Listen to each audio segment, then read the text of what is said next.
The question is obtaining loans from financial institution decreases the goodwill of the borrowing company, the statement is.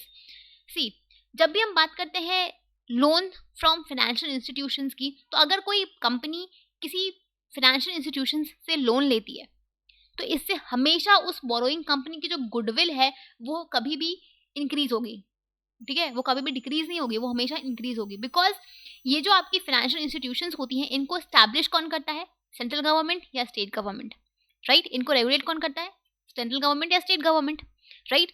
तो जब आप किसी government own enterprise से, किसी government own institution से loan लेते हो तो इन दैट केस इससे जो आपकी गुडविल है वो इंक्रीज होती है।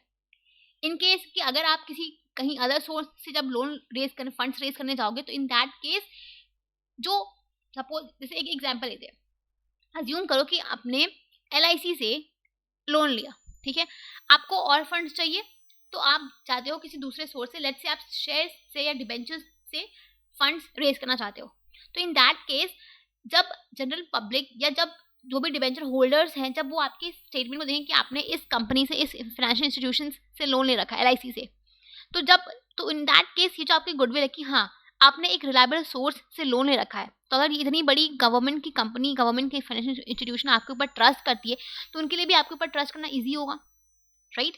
तो कहना है ये जो आपकी फाइनेंशियल इंस्टीट्यूशंस हैं ये आपके बिजनेस के गुडविल को इंक्रीज करती है, ठीक है? तो obtaining loan from financial institution increases the goodwill of the borrowing company and it can raise funds easily from other source as well, ठीक है? तो ये जो आपकी स्टेटमेंट है ये स्टेटमेंट आपकी फॉल्स है, ठीक है?